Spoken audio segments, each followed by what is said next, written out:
അനുദിനം ഭാരങ്ങൾ അവൻ ചുമന്നിടുന്നു, അനവധി നന്മകൾ അളവിന് തരുന്നു.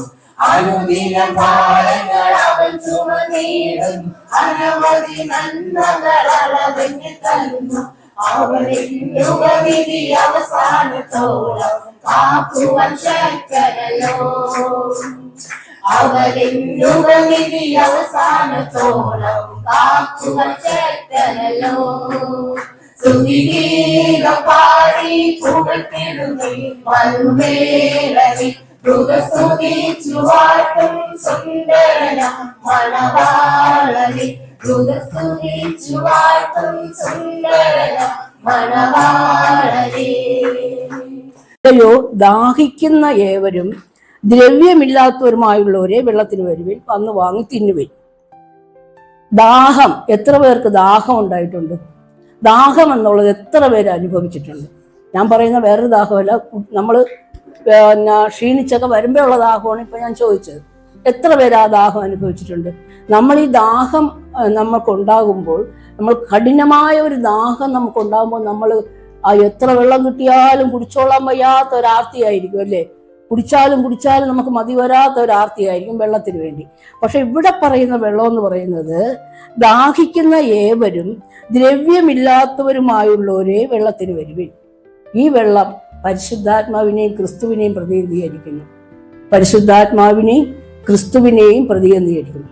അപ്പൊ ഈ വെള്ളം കുടിക്കുന്ന കാര്യമാണ് നമ്മൾ ഇന്നലെ പറയുന്നത്. നമുക്ക് എല്ലാവർക്കും പല കാര്യങ്ങൾക്കും ദാഹമുണ്ടല്ലേ? ഒരുപാട് കാര്യങ്ങൾ. ഈ ദാഹം എന്ന് പറയുമ്പോൾ നമ്മുടെ ആഗ്രഹമാകാം അല്ലേ? നമുക്ക് എന്തെന്ന് വെച്ചാൽ, ഒരു ചെറുപ്പക്കാരായ ഒരു പുരുഷൻ, ഒരു വിവാഹം കഴിക്കാത്ത ഒരു പുരുഷന്, ഒരു സ്ത്രീക്ക് വിവാഹം കഴിക്കാൻ ഒരു ദാഹം ഉണ്ടാവും അല്ലേ? വിവാഹം കഴിക്കാൻ ഒരു ദാഹം ഉണ്ടാവും. വിവാഹം കഴിഞ്ഞാൽ ഒരു കുഞ്ഞ് വേണമെന്നുള്ള ദാഹം ഉണ്ടാവും അല്ലേ?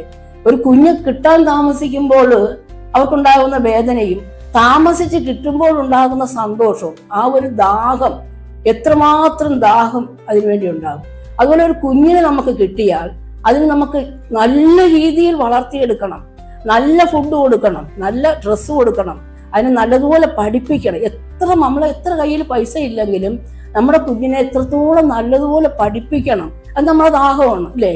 അതുപോലെ അവരെ പഠിപ്പിച്ച് നല്ലൊരു ഉയർച്ചയിലേക്ക് അല്ലേ, ഒരു ജോലി വാങ്ങിക്കൊടുക്കണം. ചിലർക്ക് വിദേശത്തൊക്കെ അയച്ച് പണം സമ്പാദിക്കണം, ചിലർക്ക് ദൈവത്തിന് വേണ്ടി തന്റെ കുഞ്ഞുങ്ങളെ പ്രതിഷ്ഠിക്കണം. അങ്ങനെ പല തരത്തിലുള്ള ദാഹമുണ്ട് അല്ലേ കുഞ്ഞുങ്ങളെ? അതുപോലെ ഈ ഭൂമിയിൽ നമുക്ക് ഒരുപാട് ദാഹങ്ങളുണ്ട്.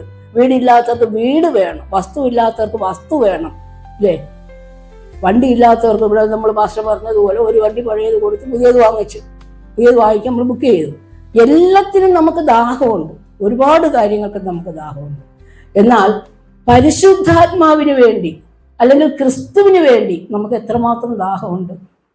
നമ്മൾ ഓരോരുത്തരും ഒന്ന് ആലോചിച്ച് നോക്കിയേ.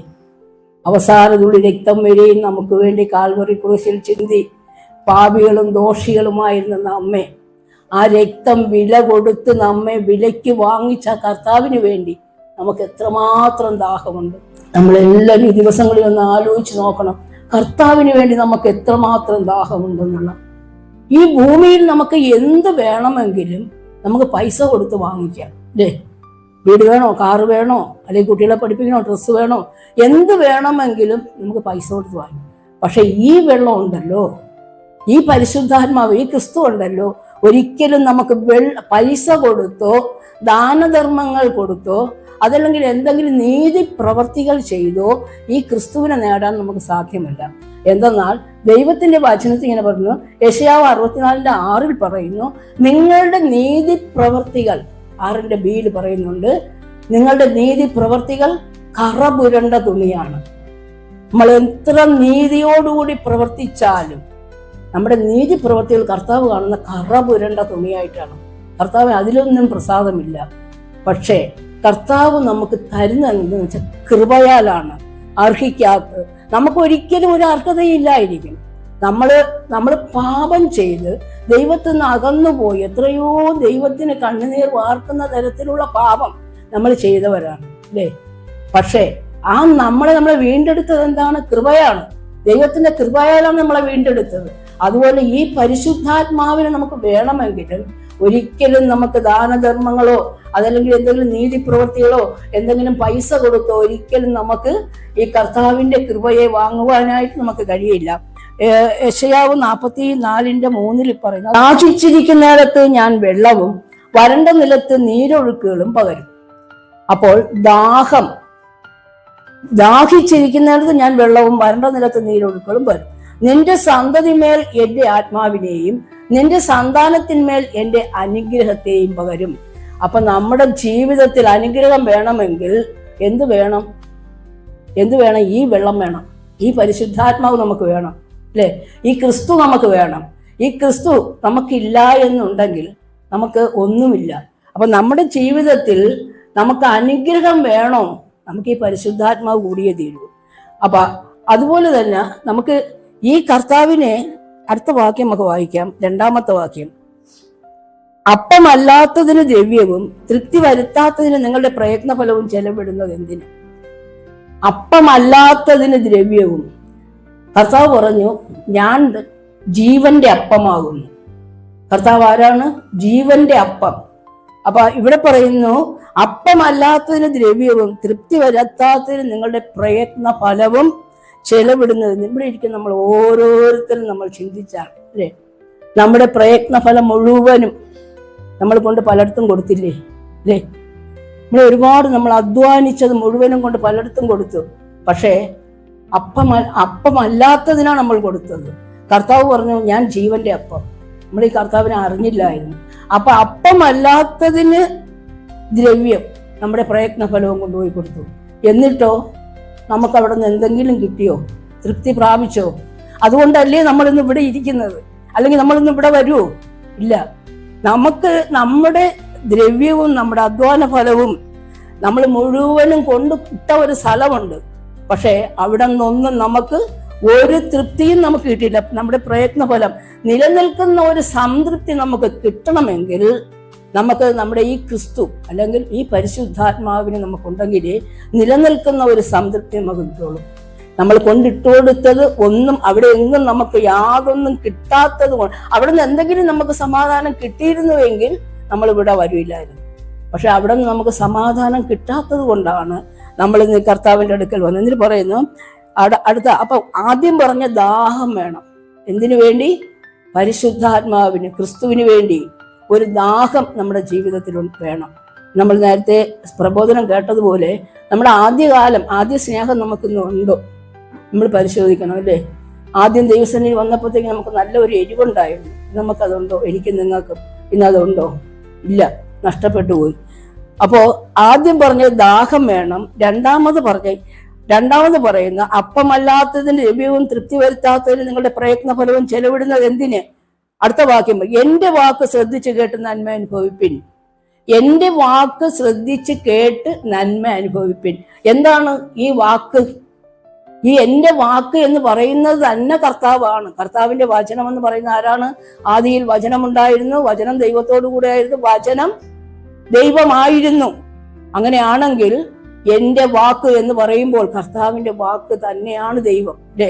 അപ്പൊ രണ്ടാമത് പറയുന്നു, എന്റെ വാക്ക് ശ്രദ്ധിച്ച് കേട്ട് നന്മ അനുഭവിക്കും. അപ്പൊ ഈ വാക്ക് നമ്മൾ ശ്രദ്ധിച്ച് കേൾക്കുകയാണെങ്കിൽ അതിലെന്തോ അടങ്ങിയിട്ടുണ്ട്?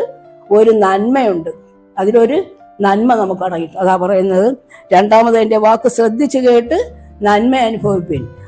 പുഷ്ടഭോജനം കഴിച്ച് മോദിച്ചുകൊള്ളു. ഇവിടെ ഒരു ആമോദവുമുണ്ട്, നന്മയുണ്ട്, ആഘോഷമുണ്ട്, ആമോദമുണ്ട്. ഇതിലെല്ലാം അടങ്ങിയിട്ടുണ്ട്. കർത്താവിന്റെ ഈ വചനത്തിൽ നമുക്ക് ആവശ്യമുള്ളത് സകലതും ഇതിലടങ്ങിയിട്ടുണ്ട്. അപ്പൊ ഈ കർത്താവിന് നമ്മുടെ ഉള്ളത്തിൽ വന്നാൽ, ഈ പരിശുദ്ധാത്മാവ് നമ്മളിൽ വന്ന് വസിച്ചാൽ, കർത്താവ് നമ്മുടെ കൂടെ ഇരുന്നാൽ ഉണ്ടാകുന്ന സന്തോഷമാണ് ഇതൊക്കെ പറയുന്നത്. അടുത്ത വാക്യം പറയുന്നത്, മൂന്നാമത്തത്, നിങ്ങൾ ചെവി ചായിച്ച് എന്റെ അടുക്കൽ വരുവിൻ, നിങ്ങൾക്ക് ജീവൻ ഉണ്ടാകേണ്ടതിന് കേട്ടുകൊള്ളു.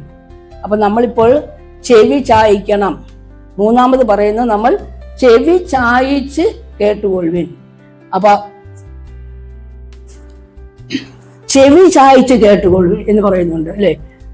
കർത്താവിന്റെ സന്നിധിയിൽ നമ്മൾ വരുമ്പോൾ വെളിപാട് 3:1b പറയുന്നുണ്ട്, ഞാൻ നിന്റെ പ്രവൃത്തി അറിയുന്നു, നിനക്ക് ജീവൻ ഉള്ളവൻ എന്ന് പേരുണ്ടെങ്കിലും നീ മരിച്ചവനാകുന്നു. എന്താണ് പറയുന്നത്? ജീവനുണ്ട്, ജീവനുണ്ടെന്ന് പറയും. നമ്മളെല്ലാവരും പറയും, നമ്മളെല്ലാ ദിവസവും പള്ളി വരുന്നില്ലേ? കുറച്ച് പേര് പറയും, ഞാൻ എല്ലാ ദിവസവും എല്ലാ ഞായറാഴ്ചയും ഞാൻ പള്ളി വരുന്നുണ്ടല്ലോ. ചിലർ പറയും, ഞാൻ എല്ലാ പ്രാർത്ഥനയ്ക്കും കൂടുന്നുണ്ടല്ലോ, ബൈബിൾ സ്റ്റഡിക്ക് കൂടുന്നുണ്ട്, പ്രാർത്ഥനയ്ക്ക് കൂടുന്നുണ്ട്. മറ്റേ ചിലർ പറയും, എന്നെ ഉൾപ്പെടുത്തി പറയാണ്, മറ്റേ ചിലർ നമ്മളെല്ലാവരും പറയും, നമ്മൾ കർത്താവിൻ്റെ വാല്യൂം ചെയ്യുന്നുണ്ടല്ലോ. നമ്മളെല്ലാം ചെയ്യുന്നുണ്ട്, എല്ലാം നമ്മൾ ചെയ്യുന്നുണ്ട്. എങ്കിലും നമ്മൾ നമ്മളെ തന്നെ ഒന്ന് പരിശോധിക്കണം. എന്താണ്, ഞാൻ ഇന്ന് ചത്തിരിക്കുന്ന അനുഭവമാണോ, അതോ എനിക്ക് ജീവനുണ്ടോ? അവിടെയാണ് പറയുന്നത്, വെളിപ്പാടിൻ്റെ 3:1 പറയുന്നത്, ഞാൻ നിന്റെ പ്രവൃത്തി അറിഞ്ഞിരിക്കുന്നു. അപ്പൊ നമ്മുടെ പ്രവൃത്തികളെ ശോധന ചെയ്യുന്ന, അറിയുന്ന ഒരു ദൈവം നമുക്കുണ്ട്. അതെപ്പോഴും നമ്മൾ ഓർക്കണം. നമ്മുടെ ജീവിതത്തിൽ നമ്മൾ ദൈവത്തെ അറിയുന്നതിന് മുമ്പ് നമ്മൾ പല പാപ വഴികളിലൂടെ നടന്നവരായിരിക്കും, അല്ലേ? എന്നാൽ നമ്മുടെ ഹൃദയത്തിൽ നിന്നും ഞാൻ ചെയ്തത് പാപമാണ് എന്നൊരു പാപബോധം എനിക്കുണ്ടായിട്ട് അനുതാപ ഹൃദയത്തോടെ കർത്താവിനോട് നമ്മളത് ഏറ്റുപറയുമ്പോൾ നമ്മുടെ പാപം കർത്താവ് ക്ഷമിക്കും. കർത്താവ് പറഞ്ഞ എന്താണെന്ന്, മക്കളെ, ഞാൻ നിങ്ങളുടെ പാപങ്ങളെ കടലിൻ്റെ ആഴത്തിലേക്ക് ഇട്ടുകളഞ്ഞു, ഞാനിതിനെ അത് ഓർക്കുന്നത് പോലുമില്ല. കർത്താവ് അത്രമാത്രം നമ്മെ സ്നേഹിക്കുന്ന ദൈവമാണ്. നമ്മുടെ പഴയ പാപങ്ങളെ കർത്താവ് നമ്മളെ ഓർക്കുന്നില്ല. പക്ഷേ കർത്താവിൻ്റെ സന്നിധിയിൽ നമ്മൾ വന്നതിന് ശേഷം വീണ്ടും നമ്മൾ പാപം ചെയ്യുന്നുണ്ടോ, ഇത് ദൈവം നമ്മളെ കുറിച്ച് നോക്കും. എന്നാലും കർത്താവ് ചിലപ്പോഴൊക്കെ നമ്മുടെ ജീവിതത്തിൽ വന്ന പാപം, ദൈവമേ എനിക്ക് പറ്റിപ്പോയപ്പാ എന്ന് പറയുമ്പോൾ കർത്താവ് ക്ഷമിക്കുന്നുണ്ട്. ഇത്രമാത്രം നമ്മെ സ്നേഹിക്കുന്ന ഒരു ദൈവമാണ്. അതുകൊണ്ടാണ് പറയുന്നത്. അപ്പൊ ഒന്നാമത്തെ കാര്യം, നമുക്ക് ദാഹം വേണം. എന്തിനു വേണ്ടി? പരിശുദ്ധാത്മാവിന് വേണ്ടി, ക്രിസ്തുവിന് വേണ്ടി. ഈ ദിവസങ്ങളിൽ നമ്മൾ മറ്റുള്ള കാര്യങ്ങൾക്കെല്ലാം ദാഹിക്കുന്നതിനേക്കാൾ അധികം നമ്മൾ ഈ കർത്താവിന് വേണ്ടി നമ്മൾ ദാഹിക്കണം. കർത്താവിന് വേണ്ടി, അവന്റെ പരിശുദ്ധാത്മാവിന് വേണ്ടി ഒരു ദാഹം നമ്മുടെ ഉള്ളത്തിൽ വരണം. രണ്ടാമത് പറഞ്ഞ്, എന്റെ വാക്ക് ശ്രദ്ധിച്ച് കേൾക്കണം. കർത്താവിന്റെ വാക്ക്, നമ്മൾ പലപ്പോഴും വചനം കേൾക്കുന്നുണ്ട്, ഞാനും നിങ്ങളും വചനം കേൾക്കുന്നുണ്ട്, വായിക്കുന്നുണ്ട്, എല്ലാം ചെയ്യുന്നുണ്ട്, പക്ഷേ ശ്രദ്ധയില്ല. നമ്മുടെ ശ്രദ്ധ എപ്പോഴും മാറിപ്പോകുന്നുണ്ട്. ആ വചനത്തിന്റെ ആഴത്തിലേക്ക് പക്ഷെ വചനത്തിന്റെ ആഴത്തിലേക്ക് നമ്മളൊന്ന് ശ്രദ്ധിച്ചങ്ങ് ഇറങ്ങി ചെല്ലുകയാണെങ്കിൽ കൊള്ള കിട്ടിയ ഒരു സന്തോഷമായിരിക്കും നമുക്ക് അവിടെ കിട്ടുന്നത്. ആ വചനത്തിന്റെ ആഴത്തിലേക്ക് നമ്മളൊന്ന് ഇറങ്ങി ചെല്ലുകയാണെങ്കിൽ, നമ്മൾ ഏതെങ്കിലും ഒരു വചനം പറയാൻ നമ്മളെ ഏൽപ്പിക്കുമ്പോൾ ചിലപ്പോൾ നമുക്ക് ഒന്നും അറിഞ്ഞുകൂടായിരിക്കും. നമ്മൾ എന്ത് പറയട്ടെ. പക്ഷെ നമ്മൾ ധ്യാനിച്ചു വരുമ്പോൾ അതിൻ്റെ ആഴത്തിലേക്ക് നമ്മളെ കർത്താവൊന്ന്, പരിശുദ്ധാത്മാവ് നമ്മളെ ഒന്ന് കൂട്ടിക്കൊണ്ടു പോകുമ്പോൾ നമ്മൾ അവിടെ ഇരുന്ന് ചിലപ്പോൾ അങ്ങ് കരഞ്ഞു പോകും. കർത്താവേ, നീ ഇത്രമാത്രം നീ തന്നല്ലോ, എനിക്കൊന്നും അറിഞ്ഞുകൂടായിരുന്നു, നീ ഇത്രമാത്രം നീ എനിക്ക് തന്നല്ലോ, നമ്മൾ കരഞ്ഞു പോകണേ. അതാണ് ഈ കർത്താവിൻ്റെ വചനത്തിൻ്റെ ആഴത്തിലേക്ക് ദൈവം നമ്മെ കൂട്ടിക്കൊണ്ടു പോകുമ്പോൾ ആ അനുഭവിക്കുന്ന സന്തോഷം, അത് നമുക്ക് പറഞ്ഞറിയിക്കാൻ പറ്റാത്തൊരു സന്തോഷമാണ്. അപ്പൊ ഇവിടെ ഒന്നാമത്തെ കാര്യം ദാഹം വേണം. രണ്ടാമത് കർത്താവിൻ്റെ വാക്ക് ശ്രദ്ധിച്ച് കേൾക്കണം. മൂന്നാമത് പോലെ നിങ്ങൾ ചെവി ചായ്ക്കണം. കേട്ടാൽ മാത്രം പോരാ, നമ്മൾ ചെവി ചായ്ച്ച് അവൻ്റെ അടുക്കൽ ചെല്ലണം. ചുമ്മാതെ വന്നാൽ പോരാ. ഓരോ ആഴ്ചയും നമ്മൾ വരുന്നുണ്ട്, എല്ലാ മീറ്റിങ്ങിനും വരുന്നുണ്ട്, എല്ലാ പ്രാർത്ഥനയ്ക്കും വരുന്നുണ്ട്, സുവിശേഷ വേല ചെയ്യുന്നുണ്ട്, ബൈബിൾ സ്റ്റഡിക്ക് വരുന്നുണ്ട്. എല്ലാം വന്നിട്ട് നമ്മളെ ചെവി ദൈവത്തിന് വേണ്ടി ചായ്ച്ചില്ല എങ്കിൽ ഒന്നുമില്ല. നമ്മുടെ ഉറക്കത്തിലും നമ്മുടെ കർത്താവിന് വേണ്ടി ഒരു ദാഹം നമ്മുടെ ഉള്ളത്തിൽ വേണം. കർത്താവെ, ഞാൻ കിടന്നുറങ്ങുന്നു, എൻ്റെ ഉറക്കത്തിൽ നിനക്ക് വേണ്ടി കർത്താവെ, നിന്നെ ഒന്നറിയാൻ, നിന്റെ ശബ്ദം ഒന്ന് കേൾക്കാൻ എൻ്റെ ചെവിയെ ഒന്ന് തുറക്കണം. നിനക്ക് വേണ്ടി ഒരു ദാഹം എൻ്റെ ഉള്ളത്തിൽ ദൈവമേ നീ തരണമേ. ഈ ഒരു പ്രാർത്ഥന എപ്പോഴും നമുക്കുണ്ടായിരിക്കണം. അപ്പൊ കർത്താവിൻ്റെ വാക്ക് നമ്മൾ ശ്രദ്ധിച്ച് കേൾക്കണം. ഇരമ്യാവ് 2:13 ഒന്ന് പറയുന്നു, ഒന്ന് വായിച്ചു നോക്കാം. ഇരമ്യാവ് 2:13.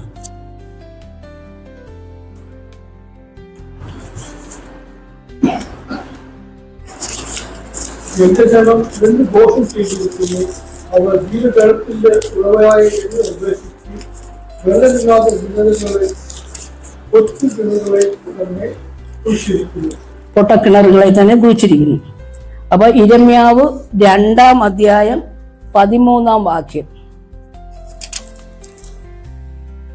എന്റെ ജനം 2 ദോഷം ചെയ്തിരിക്കുന്നു. അവർ ജീവജലത്തിന്റെ ഉറവായ എന്നെ ഉപേക്ഷിച്ചു, വെള്ളമില്ലാത്ത കിണറുകളെ, പൊട്ടക്കിണറുകളെ തന്നെ കുഴിച്ചിരിക്കുന്നു. അപ്പോൾ ഇവിടെ ഇരമ്യാവിൽ പറയുന്നത് എന്താണെന്ന് വെച്ചാൽ, എന്റെ ജനം, എൻ്റെ ജനം, ഇത് വെളിയിലുള്ളവരല്ല പറയുന്നത്, പുറത്തുള്ളവരല്ല പറയുന്നത്, നമ്മളെ തന്നെയാണ് പറയുന്നത്. കർത്താവിൻ്റെ മക്കളെ തന്നെയാണ് പറയുന്നത്. നമ്മളിവിടെ ഇരുന്ന് ഇത് കേൾക്കുമ്പോൾ നമ്മൾ എൻ്റെ അടുത്തിരിക്കുന്ന നോക്കും, ഇപ്പുറത്തിരിക്കുന്ന നോക്കും, അല്ലേ? അല്ല, നമ്മളെ തന്നെയാണ് ഇവിടെ പറയുന്നത്. എൻ്റെ ജനം 2 ദോഷം ചെയ്തിരിക്കുന്നു. എന്താണ്? അവർ ജീവജലത്തിന്റെ ഉറവായ എന്നെ ഉപേക്ഷിച്ചു. അതൊരു ദോഷം. ജീവജലത്തിന്റെ ഉറവായ കർത്താവിനെ ഉപേക്ഷിച്ചു. രണ്ടാമത്, വെള്ളമില്ലാത്ത കിണറുകളെ, പൊട്ട കിണറുകളെ തന്നെ കുഴിച്ചിരിക്കുന്നു. കർത്താവിനെ ഉപേക്ഷിച്ചിട്ട് നമ്മൾ കിടന്ന് ഓടിയാലും, എത്ര നമ്മൾ കിടന്ന് അധ്വാനിച്ചാലും, ഇവിടെ കർത്താവില്ല. നമ്മുടെ കൂടെ കർത്താവ് ഉണ്ടെങ്കിൽ ഒന്നുമില്ലായ്മയിലും നമ്മെ കരം പിടിച്ച് നടത്താൻ ദൈവത്തിന് കഴിയും. പക്ഷേ കർത്താവ് നമ്മുടെ കൂടെ ഇല്ല എങ്കിൽ നമ്മുടെ പോക്കിലും വരവിലും, നമ്മളിപ്പോ ഞായറാഴ്ച ഇവിടെ ഇരിക്കും, ഇവിടെ ഇരുന്നിട്ട് എല്ലാം കേൾക്കും, പോയി കഴിഞ്ഞിട്ട് നമ്മൾ പലയിടത്തും നമ്മുടെ മനസ്സും ചിന്തയും നമ്മൾ പിന്നെ കർത്താവിനെ കുറിച്ചുള്ള ഓർമ്മയേ ഇല്ല. പിന്നെ പല കാര്യങ്ങളിലും നമ്മൾ ചെന്ന് ഏർപ്പെടും. പിന്നെ നമ്മൾ അടുത്ത ആഴ്ച ഇവിടെ വരുമ്പോഴായിരിക്കും കർത്താവ് എന്നും പറഞ്ഞു വരുന്നത്. പക്ഷെ ഇവിടെ ദൈവം പറയും, എൻ്റെ ജനം 2 ദോഷം ചെയ്യിക്കുന്നു. എങ്ങനെയാണ് ദൈവത്തെ നമ്മൾ ഉപേക്ഷിച്ചത്? പലപ്പോഴും നമ്മളിവിടെ വരും, പക്ഷെ പുറത്തങ്ങോട്ട് പോകുമ്പോൾ നമ്മൾ എന്തിനോട് ചേർന്നിരിക്കുന്നു? നമ്മൾ എന്തിനോടാണ് ചേർന്നിരിക്കുന്നത്? കർത്താവ് നമ്മളെ കാണുന്നുണ്ട്. കർത്താവിൻ്റെ കണ്ണിന് ഒന്നും മറഞ്ഞിരിക്കുന്നില്ല. പലപ്പോഴും ഞാനും നിങ്ങളും, നമുക്കിപ്പോ ലോകത്തിലുള്ള സകല കാര്യങ്ങളും അറിയണമെങ്കിൽ മൊബൈൽ എടുത്താൽ മതിയല്ലേ? മൊബൈൽ എടുത്താൽ നമുക്ക് സകലതും കാണാം. എത്ര നേരം നമ്മൾ ഈ മൊബൈലിൽ ചെലവിടുന്നെന്ന് അറിയാമോ? കർത്താവ് നമ്മുടെ കൂടെ ഇരിക്കുമോ? വെള്ളമില്ലാത്ത കിണറുകളെ, പൊട്ട കിണറുകളെ തന്നെ കുഴിച്ചിരിക്കുന്നു. പരിശുദ്ധാത്മാവ് പോയിട്ട് ഇപ്പൊ എന്താണ്? ചുമ്മാ കുഴിച്ചോണ്ടിരിക്കുക, ഒരു കാര്യവും നടക്കുന്നില്ല. ദൈവത്തിന്റെ ആത്മാവ് ഇല്ല. ദൈവത്തിന്റെ ആത്മാവ് നമ്മളിൽ ഇല്ലാതെ നമ്മൾ എന്ത് ചെയ്തിരുന്നാലും നമുക്ക് ഒരു ഗുണവും കിട്ടില്ല. അധ്വാനിക്കുന്നു, ഓട്ടം കുഴിക്കുന്നതിന് ഒരു കുറവുമില്ല, ജോലി ചെയ്യുന്നതിന് ഒരു കുറവുമില്ല. എന്താണ് ഈ കുഴിക്കുന്നത്? ചുമ്മാ അധ്വാനിക്കുന്നു, പക്ഷെ യാതൊരു ഗുണവുമില്ല. ദൈവം നമ്മുടെ കൂടെ ഉണ്ടെങ്കിൽ, പരിശുദ്ധാത്മാവ് നമ്മുടെ കൂടെ ഉണ്ടെങ്കിൽ, എന്റെ പ്രിയനോ അവൻ ഉറക്കം കൊടുക്കുന്നു, അല്ലെങ്കിൽ ഉറക്കത്തിൽ കൊടുക്കുന്നു. ദൈവം നമ്മുടെ കൂടെ ഉണ്ടെങ്കിൽ നമുക്ക് സകലതും അവൻ നമുക്ക് നടത്തി തരും. നമുക്ക് ഈ ഭൂമിയിൽ ഒന്നും കെട്ടിപ്പോക്കേണ്ട ആവശ്യമില്ല, ഇനി അധിക കാലമില്ല. അതുകൊണ്ട് അപ്പൊ 2 ദോഷം, ജീവജലത്തിന്റെ ഉറവായ എന്നെ ഉപേക്ഷിച്ചു, വെള്ളമില്ലാത്ത കിണറുകളെ, പൊട്ട കിണറുകളെ തന്നെ കുഴിച്ചിരിക്കുന്നു. അപ്പൊ ജീവജലത്തിന്റെ ഉറവായ കർത്താവിനെ ഉപേക്ഷിച്ചു. യോഹന്നാൻ 7:37 പറയുന്നു, ഉത്സവത്തിന്റെ മഹാദിനമായ ഒടുക്കത്ത നാളിൽ യേശു നിന്നുകൊണ്ട്, ദാഹിക്കുന്ന ഏവനും എന്റെ അടുക്കൽ വന്ന് കുടിക്കട്ടെ, എന്നിൽ വിശ്വസിക്കുന്നതിന്റെ ഉള്ളിൽ നിന്നും തിരുവഴുത്ത് പറയുന്നത് പോലെ ജീവജലത്തിന്റെ നദികളുണ്ട്. അപ്പൊ കർത്താവിൽ വിശ്വസിക്കുന്നവന്റെ ഉള്ളിൽ നിന്നും ജീവജലത്തിന്റെ നദികളുണ്ട്. അപ്പൊ ഇന്നും ദാഹത്തോടെ നാം കർത്താവിന്റെ അടുക്കൽ ചെല്ലുകയാണെങ്കിൽ ഇനിയും നമുക്ക് സമയമുണ്ട്. അപ്പൊ നമ്മൾ ദാഹം വേണം, ദാഹത്തോടെ ദൈവത്തിന്റെ സന്നിധിയിൽ ചെല്ലണം. സദൃശവാക്യം 29:18 പറയുന്നു, വെളിപ്പാടില്ലാത്തയിടത്ത് ജനം മര്യാദ വിട്ട് നടക്കും. അപ്പൊ നമുക്ക് ഇങ്ങനെയുള്ള കാര്യത്തിന് കർത്താവെ മനു പറഞ്ഞതുപോലെ നമുക്ക് ഇങ്ങനെയുള്ള ചില കാര്യങ്ങൾക്ക് വ്യക്തമായ ചില വെളിപ്പാടുകൾ നമുക്ക് വേണം. നമ്മളിന്ന് ഈ വെളിപ്പാടുകളുമില്ല, പരിശുദ്ധാത്മാവുമില്ല, നമ്മുടെ ഇഷ്ടത്തിന്, നമ്മുടെ പോക്കിന്, നമ്മളെ സ്വന്തം വഴിയിൽ കൂടെ നമ്മൾ നടക്കുകയാണ്. ഇതൊന്നുമില്ല, എല്ലാ വെളിപ്പാടും പോയി, എല്ലാം പോയി. പരിശുദ്ധാത്മാവുമില്ല, വെളിപ്പാടുമില്ല, ഒന്നുമില്ല. അപ്പൊ വെളിപ്പാടുള്ളിടത്ത് ഇല്ലാത്തിടത്ത് ജനമര്യാദ. അപ്പൊ ഈ ദിവസങ്ങൾ ദൈവത്തിന്റെ വെളിപ്പാട് കേട്ടതുപോലെ ആ ജ്ഞാനത്തിന്റെയും ആ വിവേകത്തിന്റെയും ആത്മാവിനെ നമുക്ക് ഏറ്റവും അത്യാവശ്യമാണ്. ആലോചിക്കണേ, ഇത് ഞാൻ പറയുന്ന വചനവുമായിട്ട് ആദ്യമേ കണക്ട് ചെയ്ത് ഇവിടെ കാര്യങ്ങൾ ദൈവം സംസാരിക്കുന്നുണ്ട്. അതുകൊണ്ട് നമ്മളെല്ലാവരെയും ദൈവം സ്നേഹിക്കുന്നു.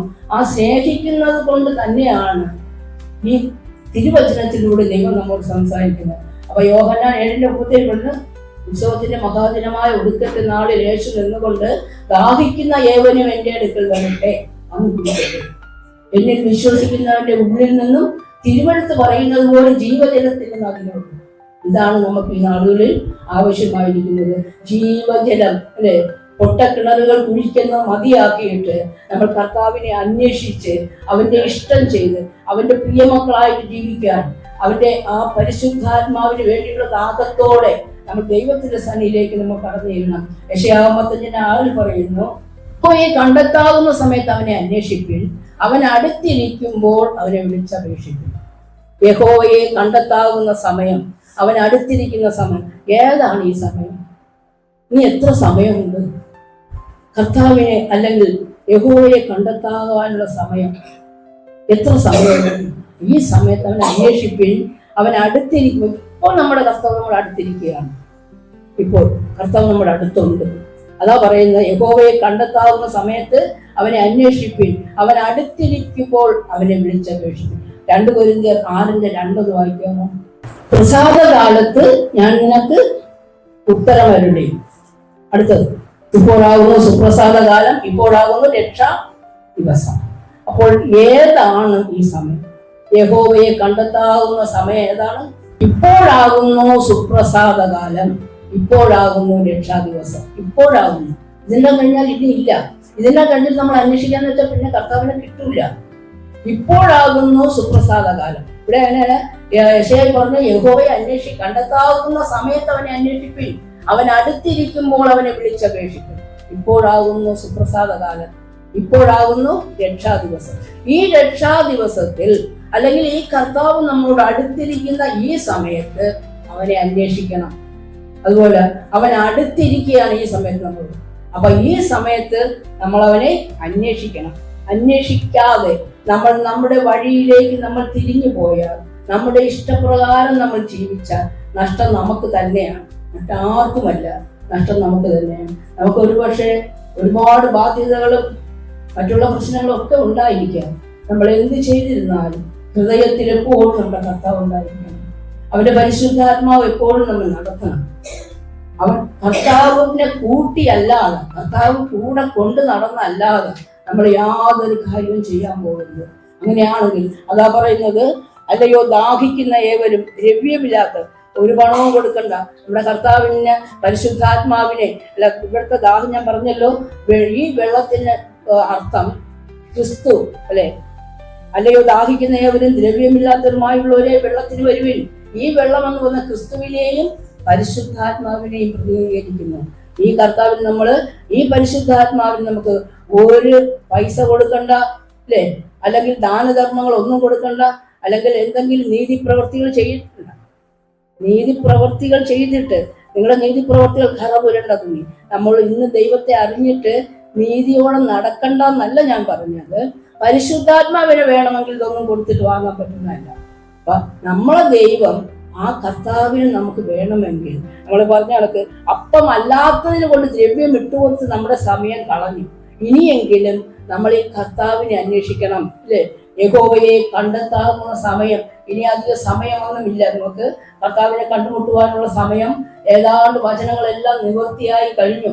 ഈ വചനം നിവൃത്തിയായി കഴിഞ്ഞ ഇയാളാണ് കർത്താവ് വരാനുള്ള സമയം.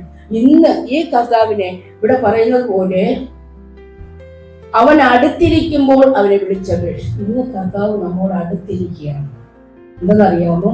ഇന്ന് നമ്മൾ ചെയ്യുന്ന ഓരോ തെറ്റുകളും ഓരോ പാപങ്ങളും നമ്മൾ അനുതാപത്തോടെ കർത്താവെ പറ്റിപ്പോയി ക്ഷമിക്കണമേ എന്ന് നമ്മൾ പറയുമ്പോൾ നമ്മളെ ഹൃദയത്തിൽ കർത്താവെ പറ്റിപ്പോയി ക്ഷമിക്കും. ഇതെങ്ങനെയല്ല, നമ്മൾ ചെയ്ത പാപത്തിന്റെ ആ കഠിനത നമ്മൾ ഓർത്തിട്ട് അത് നമ്മൾ അനുതാപ ഹൃദയത്തോടെ കർത്താവെ ക്ഷമിക്കണമേ, ഞാൻ ചെയ്യണമെന്ന് വിചാരിച്ചതല്ല, നന്മ ചെയ്യണമെന്ന് എനിക്ക് ആഗ്രഹമുണ്ട്, എങ്കിലും ഞാൻ ആഗ്രഹിക്കാത്ത തിന്മ അത്രേ എന്നിൽ വരുന്നു അല്ലേ. അപ്പൊ അങ്ങനെ വരുമ്പോൾ കർത്താവിനോട് നമ്മൾ വിളിച്ചു പറഞ്ഞു, കർത്താവെ ക്ഷമിക്കണമേ എന്ന് നമ്മൾ പറയുമ്പോൾ സ്വർഗത്തിലിരിക്കുന്ന നമ്മുടെ കർത്താവുണ്ടല്ലോ, പിതാവിന്റെ വലതു ഭാഗത്തിരിക്കുന്ന കർത്താവുണ്ടല്ലോ, ആ കർത്താവ് പിതാവിനോട് പറയുന്നു, അപ്പാ ഒരു പ്രാവശ്യം കൂടെ ക്ഷമിക്കും, ഒരു പ്രാവശ്യം ഒരു അവസരം കൂടെ കൊടുക്കുക.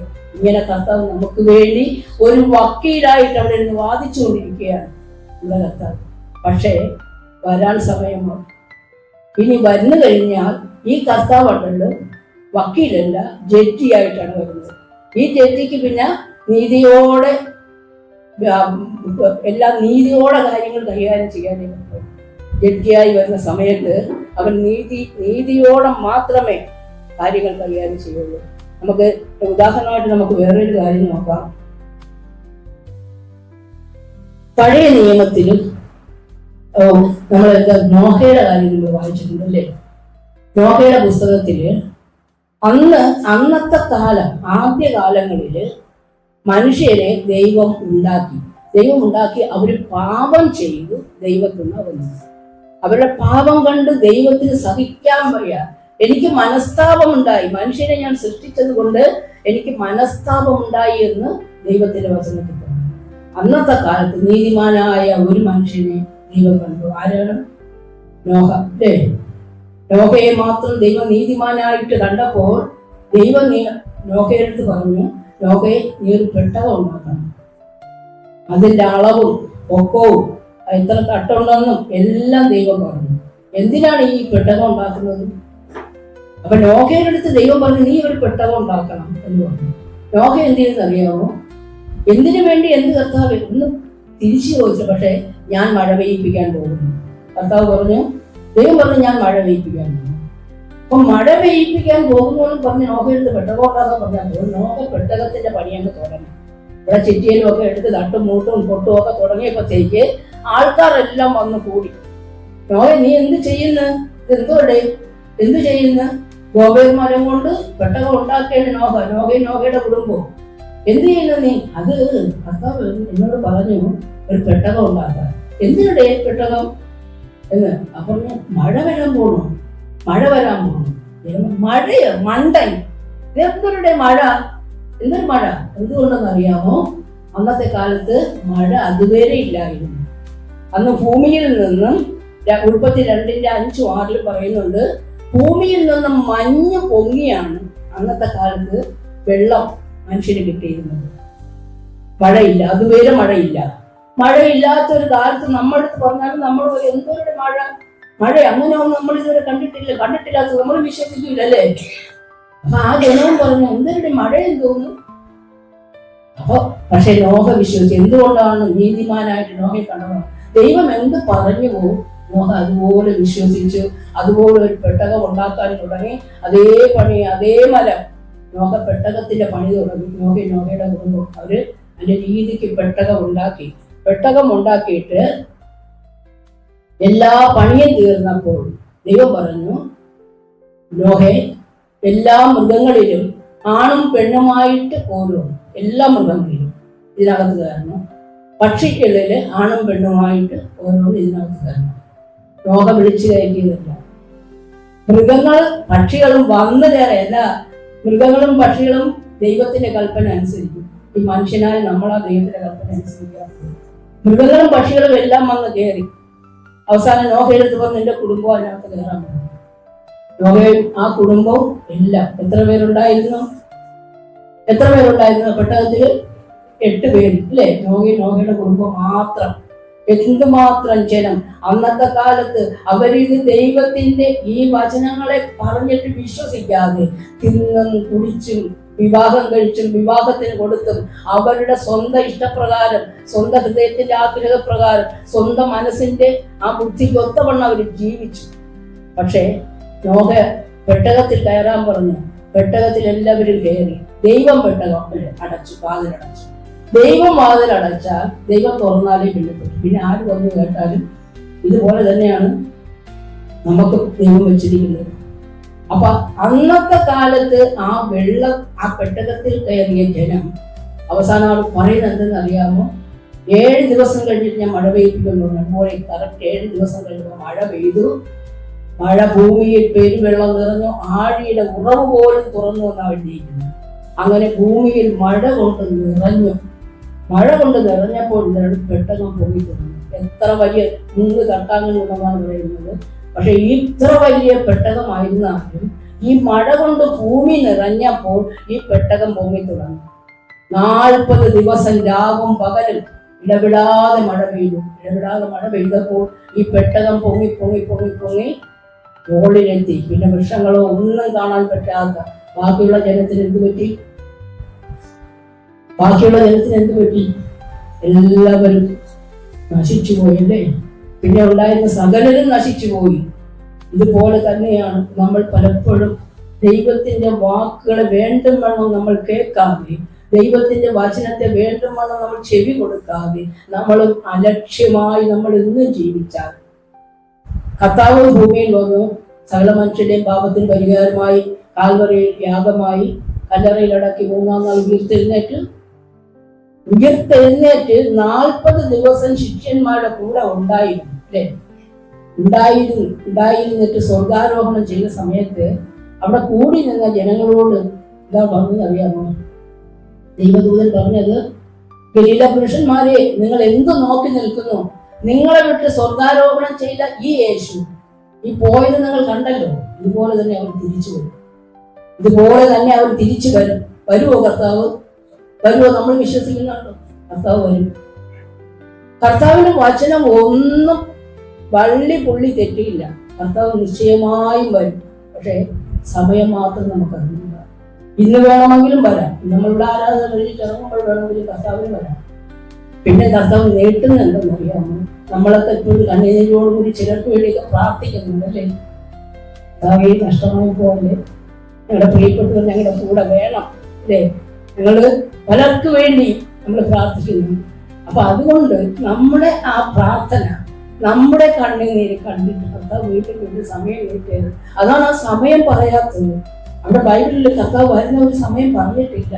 കർത്താവിന്റെ മനസ്സലിവാണ് ഇന്ന് നമ്മൾ കണ്ണുനീരോടെ പ്രാർത്ഥിക്കുന്ന ചിലർക്ക് വേണ്ടി കർത്താവ് വീണ്ടും വീണ്ടും വീണ്ടും സമയം നീട്ടിക്കൊണ്ടിരിക്കുകയാണ്. അപ്പോൾ നമ്മുടെ കർത്താവ് തീർച്ചയായും അവർ വരും. എന്റെ വാക്തത്വം നിറവേറ്റും. വാക്ക് പറഞ്ഞാൽ മാറാത്തവനാണ് നമ്മുടെ കർത്താവ്. അത് നമ്മുടെ ജീവിതത്തിൽ ഇതുവരെ അനുഭവിച്ചറിഞ്ഞിട്ടുണ്ടെങ്കിൽ ഈ ഒരു കാര്യവും കർത്താവ് നിശ്ചയമായും അവൻ വരും. വരുമ്പോൾ മധ്യാകാശത്തിൽ കർത്താവ് വരുമ്പോൾ എത്ര പേര് എടുക്കപ്പെടും? എത്ര പേര് എടുക്കപ്പെടും? നമുക്ക് വളരെ അതാ പറയുന്ന ദൈവം നമ്മെ സ്നേഹത്തോടെ നമ്മെ ഓർമ്മിപ്പിച്ചുകൊണ്ടിരിക്കുന്ന ചില കാര്യങ്ങളാണ്. നിങ്ങൾക്ക് പരിശുദ്ധാത്മാവ്, ഒരു പക്ഷേ പരിശുദ്ധാത്മാവ് പ്രാപിച്ചവരാണ് നമ്മളെങ്കിൽ നാളുകൾക്ക് ശേഷം എവിടെയോ വെച്ച് പരിശുദ്ധാത്മാവ് നമ്മളിൽ നിന്ന് നഷ്ടപ്പെട്ടു പോയെങ്കിൽ അത് നമുക്ക് തന്നെ തിരിച്ചറിയാൻ പറ്റും.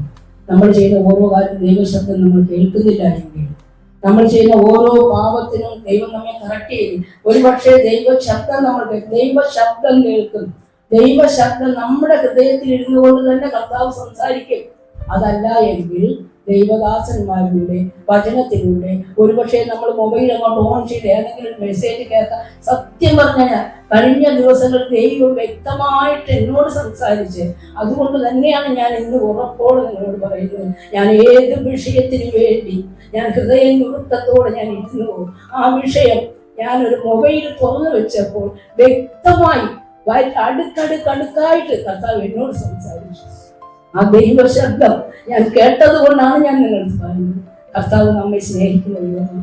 അവൻ നമ്മെ കടന്നു പോകുന്ന ഓരോ അവസ്ഥയും, നമ്മുടെ ഓരോ ചലനങ്ങളും, നമ്മുടെ ഹൃദയം ഉറങ്ങുന്ന അനുഭവങ്ങളെല്ലാം നമ്മുടെ കർത്താവ് കാണുന്നുണ്ട്. അവന്റെ കണ്ണതിനൊന്നും മറിഞ്ഞിരിക്കുന്നില്ല.